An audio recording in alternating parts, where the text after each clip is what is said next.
پیغام رمضان۔ السلام علیکم ورحمۃ اللہ وبرکاتہ۔ الحمدللہ کفا وسلام علی عبادہ الذین اصطفیٰ، اما بعد۔ محترم ناظرین کرام، آج کی نشست کا موضوع ہے افطاری کی دعا۔ سب سے پہلے ہم لیں گے افطار کے بارے میں۔ ثم اتموا الصیام الی اللیل، سورہ بقرہ سورہ نمبر 2 آیت نمبر 187، کہ تم روزہ پورا کرو رات شروع ہونے تک۔ تو لیل عربی زبان میں سن سیٹ کے بعد ہی شروع ہو جاتا ہے، لیکن دیکھ لیجئے کچھ لوگ کیا کرتے ہیں، افطاری فوراً نہیں کرتے بلکہ احتیاط کے نام پر 5 منٹ لیٹ کرتے ہیں، کہیں کہیں پر 15 منٹ لیٹ کرتے ہیں۔ تو کیا بولتے ہیں، فتویٰ ہے، لیکن تقویٰ تو یہ ہے۔ یاد رکھیے گا، روزہ افطار میں جلدی کرنا نبی صلی اللہ علیہ وسلم سے ثابت ہے، اور نبی صلی اللہ علیہ وسلم نے بھلائی کی دعا کی ہے۔ اب ایسا نہیں کہ بھائی بھوک لگ گیا تو سورج سے پہلے ہی کھا لیں، ایسا نہیں چلتا۔ صحیح مسلم کتاب الصیام کتاب نمبر 13 حدیث نمبر 1098، نبی صلی اللہ علیہ وسلم نے فرمایا، سہل بن سعد رضی اللہ تعالیٰ عنہ حدیث کے راوی ہیں، لا یزال الناس بخیر ما عجلوا الفطر، لوگ ہمیشہ بھلائی میں رہیں گے جب تک لوگ جلدی افطار کریں گے۔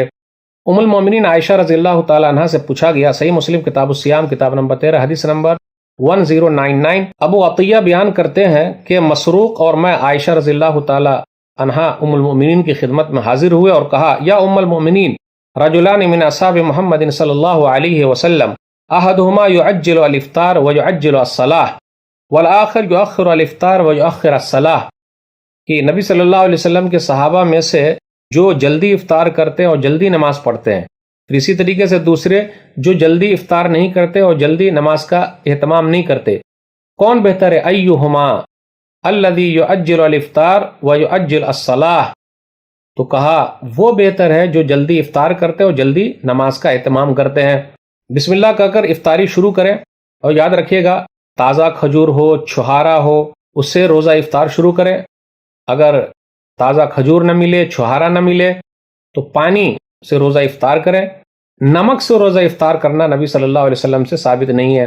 سنن ترمذی کتاب الصوم کتاب نمبر 6 حدیث نمبر 696، انس رضی اللہ تعالیٰ عنہ کہتے ہیں، کان رسول اللہ صلی اللہ علیہ وسلم یفطر قبل ان یصلی علی رطبات فإن لم تکن رطبات فتمیرات فإن لم تکن تمیرات حصا حصوات من ماء، کہ رسول اللہ صلی اللہ علیہ وسلم مغرب کی نماز پڑھنے سے پہلے رطب کھجور، یہ گیلی کھجور ہوتی ہے، اس سے افطار کرتے، وہ نہیں ملتے تو وہی چھہارے سے افطار کرتے، اور اگر نہیں ملا تو پانی سے افطار کرتے۔ تو اس سے یہ پتہ چلا نمک سے افطار کرنا نبی صلی اللہ علیہ وسلم کی سنت نہیں ہے۔ افطاری بسم اللہ کر کے شروع کریں، اور یہ بھی دعا پڑھیں۔ سنن ابی داؤد کتاب الصیام کتاب نمبر 14 باب نمبر 23 باب القول عند الافطار حدیث نمبر 2357، ذهب الظمأ وابتلت العروق وثبت الاجر ان شاء اللہ، کہ پیاس بجھ گئی، رگیں تر ہو گئی، اور اجر و ثواب ثابت ہو گیا انشاءاللہ۔ لیکن دیکھ لیجئے اپنے یہاں رمضان کے کیلنڈر میں کچھ اور دعائیں لکھی ہوئی ہے، جیسے ایک دعا ہے اللہم لک صمت وعلی رزقک افطرت، لیکن یہ روایت صحیح نہیں ہے۔ سنن ابی داؤد کتاب الصیام کتاب نمبر 14 باب نمبر 23 باب القول عند الافطار حدیث نمبر 2358، ضعیف روایت ہے یہ۔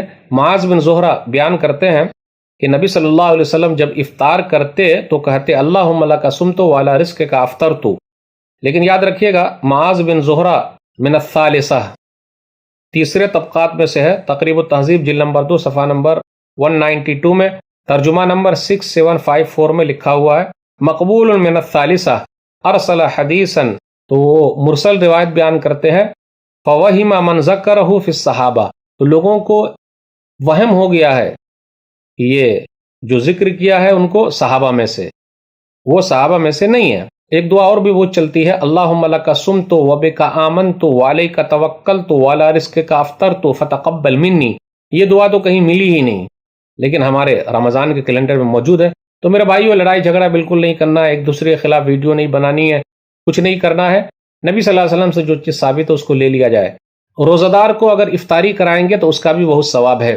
سنن ترمذی کتاب الصوم کتاب نمبر 6 حدیث نمبر 807، زید بن خالد جوہنی بیان کرتے ہیں، من فطر صائما کان له مثل اجرہ غیر انہ لا ينقص من اجر الصائم شیئا، افطاری کرانے والے کو روزہ رکھنے والے کے برابر ثواب ملتا ہے، اور روزہ دار کے ثواب میں کوئی کمی نہیں کی جاتی ہے۔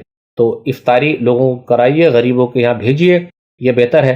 افطار پارٹی تو کرنا مناسب ہے ہی نہیں۔ میں 2020 کی بات کر رہا ہوں، کورونا وائرس کی وجہ سے پوری دنیا کے اندر مہاماری ہے، تو اس لیے لوگوں کے یہاں، غریبوں کے یہاں بھیج دیجیے، اس کا بہت ثواب ہے۔ کسی کے یہاں جائیں تو افطاری کے وقت یہ دعا کر کے آئیں ان کے لیے۔ سنن نبی داؤد کتاب الاطعمہ باب نمبر 54 باب ما جاء فی الدعاء حدیث نمبر 3854 افطر عندکم الصائمون واکل طعامکم الابرار وصلت علیکم الملائکہ۔ تو جائیے افطاری کیجئے، اگر ضرورت پڑ گئی ہے، کسی کے یہاں سے افطاری آئی ہے، کسی کے یہاں افطار کر رہے ہیں، تو یہ دعا پڑھیں کہ تمہارے یہاں روزہ دار نے افطاری کی ہے اور تمہارے کھانے کو نیک لوگوں نے کھایا ہے اور فرشتے تمہارے لیے دعا کرتے ہیں، تو یوں ہی نہ چلے آئیں بلکہ دعا دے کر آئیں۔